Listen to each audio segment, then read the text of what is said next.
இன்றைக்கான வீடியோவில் என்ன நடக்குன்னு சொல்லிட்டு பார்க்கலாம். வீடியோக்குள்ளே போகிறதுக்கு முன்னாடி நம்ம சேனலை லைக் அண்ட் சப்ஸ்கிரைப் பண்ணிவிட்டு சப்போர்ட் பண்ணுங்கள். வீடியோ வந்துட்டு செம்ம இன்ட்ரெஸ்டிங்காக போய்கிட்டு இருக்கு. ஃபஸ்ட்டு சீனில் வந்துட்டு ஹாலில் எல்லாருமே ஒன்றா உட்காந்துக்கிட்டு இருக்க ரகுராம் வந்துட்டு கணக்கு பார்த்துட்டு இருக்காங்க. அந்த இடத்த விட்டு ஏஞ்சி போயிடுறாங்க. அப்போ வந்துட்டு சீனுவோட அப்பா மணி இருக்கார் இல்லையா, அவர் வர்றாரு.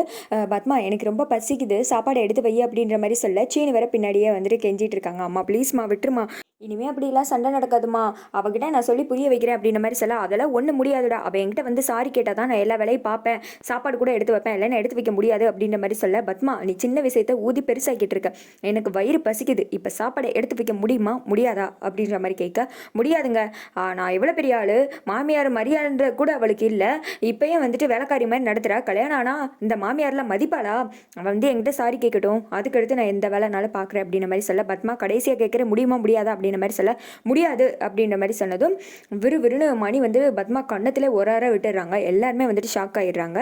என்ன மாமா இது, எங்கள் அக்காவை இப்படி எங்கள் முன்னாடியே கை நீட்டி அடிக்கிறீங்க அப்படின்ற மாதிரி சொல்ல மச்சான் நீங்கள் கொஞ்சம் அமைதியாக இருங்க, இது எனக்கு என் பொண்டாட்டிக்கு இடையில நடக்கிறது, என்ன இவ நானும் பார்த்துட்டு இருக்கேன், ரொம்ப தான் ஓவராக பேசிக்கிட்டு இருக்கா, என்னமோ மாமியார் மாமியாருன்னு சொல்லிட்டு குதிக்கிறாளே, என் அம்மாவை என்னைக்காவது அவன் மதிச்சிருக்காளா, என் அம்மாவுக்கு இங்கே வந்து எவ்வளோ நாள் ஆச்சு ஒரு ஃபோன் கூட பண்ணி பேசினது கிடையாது, அது மட்டும் இல்லாமல் போன வாரம் வந்துட்டு உடம்பு சரியில்லைன்னு சொன்னேன், என்னாச்சு எப்படி இருக்கீங்க அத்தன்னு ஒரு வார்த்தை கூட அவங்கக்கிட்ட கேட்டதில்லை, இவ்வளோ நாள் ஆச்சே அவங்க எந்த நிலைமையில் இருப்பாங்க, நல்லா இருப்பாங்களா என்னதுன்னு ஒரு நாள் இவ கவலைப்பட்டது கிடையாது, ஏன் கல்யாணம் முடிச்சு போய் அங்கே இருந்தப்போ கூட எங்கள் அம்மாவை நல்லா கூட பார்த்துக்கிட்டது கிடையாது, இவன் வந்துட்டு மாமியாரை மதிச்சிருக்காளா, இவன் என்னமோ பெரிய மாமியார் மாமியார்னு துள்ளி குதிச்சுக்கிட்டு இருக்கான், இங்க பாருடி மாயா வந்துட்டு எதனால நியாயமா பேசுறவ, அவ வந்துட்டு சாரி கேட்க மாட்டான்னு சொன்னானா அதுல ஒரு அர்த்தம் இருக்கு, ஏன்னா அவ தப்பான எந்த ஒரு காரியமே பண்ணவே இல்லை, நீ என்னன்னா சாரி கேட்க சொல்லிட்டு ஒத்த கல்ல நின்றுகிட்டு இருக்க, ரொம்ப ஓவரத்தா பண்ணிக்கிட்டு இருக்க அப்படின்ற மாதிரி சொல்ல சுத்தி எல்லாருமே என்ன பேசன்னு தெரியாம அமைதியாவே நின்றுட்டு இருக்காங்க. மாயாவை போய் வெறுன்னு கூப்பிட்டு வராங்க, கையை பிடிச்சு என் மருமக சாரி எல்லாம் கேட்க மாட்டா, அவ செஞ்சது சரிதான், ஒரு தோசை வேணும்னு கேட்டா அவளை பிடிக்கலாட்டி நேரடியாக சொல்லிட்டு போ,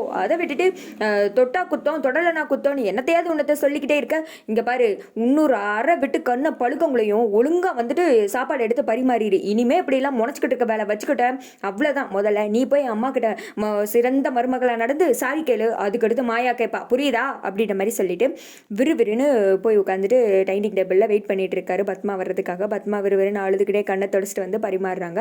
அடுத்த சைடு வந்துட்டு பத்மா வந்துட்டு ரூம்ல உட்காந்து அழுதுட்டு இருக்காங்க. அந்த இடத்துக்கு பார்வதி வர்றாங்க.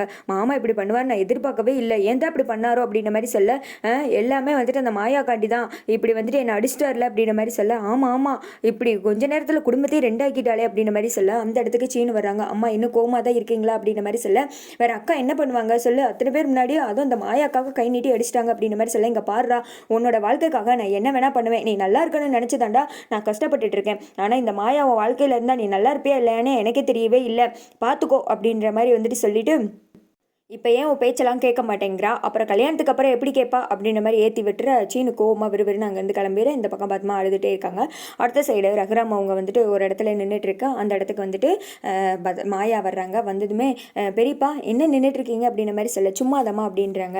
பெரியப்பா நடந்த சண்டையில் என் தப்பு ஏதாவது இருக்குன்னு நினைக்கிறீங்களா அப்படின்ற மாதிரி சொல்ல தப்போ சரியோ உன் மனசுக்கு தெரியல நீ என்ன பண்ணேன்னு அப்படின்ற மாதிரி சொல்ல ஆமாம் பெரியப்பா நான் கூட பத்மா ஆண்டி சரியாயிருவாங்கன்னு தான் நினச்சேன், ஆனால் இவ்வளோ தூரம் அவங்க வந்துட்டு கோவத்திலே இருப்பாங்க நான் எதிர்பார்க்கல அப்படின்ற மாதிரி சொல்ல பத்மா கேரக்டர் அந்த மாதிரி யார் மனசில் யார் இருக்குன்னு தெரியாதுல்ல, இப்போலாம் அவங்க மனசில் உள்ளதை எல்லாரும் வெளிப்படையாக பேச ஆரம்பிச்சிட்டாங்க அப்படின்ற மாதிரி சொல்ல நீங்கள் தான் அதுக்கான வாய்ப்பு தரீங்களே பெரியப்பா, அப்போ அவங்க ஓப்பனாக பேசிடுறது தானே நல்லது அப்படின்ற மாதிரி சொல்ல ஆமாம் ஆமாம் அப்படின்ற மாதிரி ரகுராமும் சொல்கிறாங்க. நான் வேணா சாரி கேட்டுருவா பெரியப்பா, சாரி கேட்டால் சரியாயிடும்ல அப்படின்ற மாதிரி சொல்ல நீ மனசார சாரி கேட்பியா மாயா அப்படின்ற மாதிரி சொல்ல நான் எந்த தப்புமே பண்ணலையே பெரியப்பா அப்படின்ற மாதிரி சொல்ல அப்படியே நீ சாரி கேட்கணும், நீ எந்த தப்பு பண்ணலன்னு உனக்கு தெரியுதுல, ஒரு இடத்துல வந்துட்டு பொய்யா சாரி கேட்டேன்னா அது என்னைக்காவது ஒரு நாள் பூதாங்கரமாக வந்துட்டு வெடிச்சு ஒரு பிரச்சனையை தான் கிளப்போம், அந்த சண்டையை வந்துட்டு அப்பயே முடிக்கணும்னா மனசார தான் சாரி கேட்கணும், நீ தப்பு பண்ணலைன்னு நீ கேட்காத விட்டுரு, ஆனால் உன்னோட தன்மானத்தில் நீ எவ்வளோ கரெக்டாக இருக்கியோ அது மாதிரி குடும்பம் வந்துட்டு உடஞ்சு போயிடக்கூடாது, அதுலேயும் நீ சரியாக இருக்கணும் அப்படின்ற மாதிரி சொல்ல நீங்கள் சொல்கிறது புரியுது பெரியப்பா அப்படின்ற மாதிரி சொல்ல பார்த்து நடந்துக்கோமா, நான் எத்தனையோ டைம் வந்துட்டு ஆச்சரியப்பட்டிருக்கேன்,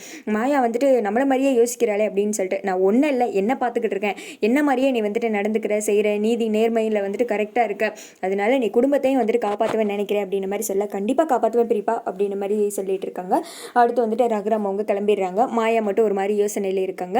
அடுத்த நாள் காலையில் கதிர் வந்துட்டு வண்டியை தொடச்சிட்டு இருக்காங்க. அந்த இடத்துக்கு சீனும் வண்டியில் வர்றாங்க. அப்போ மாயா வெளியில் வர்றாங்க. சீனு வந்துட்டியா? தனத்தை சித்தப்பா கூட்டு போயிட்டாங்க. எனக்கு வந்துட்டு எக்ஸாம் வேறு இருக்குது, கொஞ்சம் வேகமாக வண்டி எடு, என்னை கொண்டே காலேஜில் ட்ராப் பண்ணுறியா அப்படின்ற மாதிரி சொல்ல, அதெல்லாம் முடியாது, எனக்கு வேலை இருக்குது அப்படின்ற மாதிரி சொல்ல, ஓஹோ நேற்று நடந்த சண்டேவே யோசிச்சுட்டு இருக்கியா? இங்கே பாரு, குடும்பம் உடையக்கூடாதுன்னா சில கஷ்டமான முடிவுகளை எடுத்து தான் ஆகணும், அதெல்லாம் கூடிய சீக்கிரம் அத்தை சரியாயிடுவாங்க, நீ அதையே நினச்சிட்டு இருக்காத, முதல்ல வண்டி எடு அப்படின்ற மாதிரி சொல்ல, நீ நினச்சா வந்துட்டு நான் உனக்கு எல்லா வேலையும் செய்யணும், நினைக்கலாட்டி என்னை தூக்கி எறிஞ்சு பேசுவா, அப்படி தானே, என்னால் முடியாது அப்படின்ற மாதிரி சொல்லிட்டு இருக்க.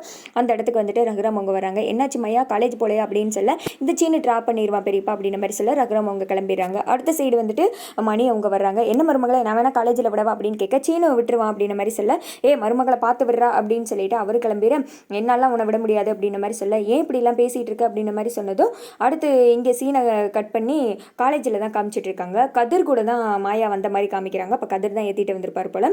கார்த்தியை பார்த்து கை கொடுக்குறாங்க. நான் தான் வந்துட்டு இவங்க வீட்டு பையன் அப்படின்ற மாதிரி சொல்லிட்டு, என் பேர் கதிர் அப்படின்ற மாதிரி சொல்ல, அவர் வந்துட்டு ஒரு மாதிரி ஷாக் ஆகுறாரு. இதுக்கு முன்னாடி உங்களை எங்கேயோ பார்த்த மாதிரி இருக்கே, சென்னையில் பார்த்துருக்கோமோ அப்படின்ற மாதிரி சொல்ல, கதிர் வந்துட்டு பேய் அறிஞ்ச மாதிரி நின்றுட்டு இருக்காங்க. திடீர்னு பின்னாடி ஃப்ளாஷ்பேக்லாம் ஓட்டி காட்டுறாங்க. அதாவது மங்களா அப்போ 2 பேரும் மீட் பண்ணி ஏதோ வந்துட்டு பிரச்சனைலாம் நடந்திருக்கு அப்படின்ற மாதிரி வந்துட்டு ஓட்டி காமிச்சிட்டு இருக்க. கதிர் வந்துட்டு ஒரு மாதிரியே வந்துட்டு கார்த்தியை பார்த்துட்டு இருக்க. அதோட பார்த்தீங்கன்னா இந்த வீடியோ வந்துட்டு முடிஞ்சிடுது.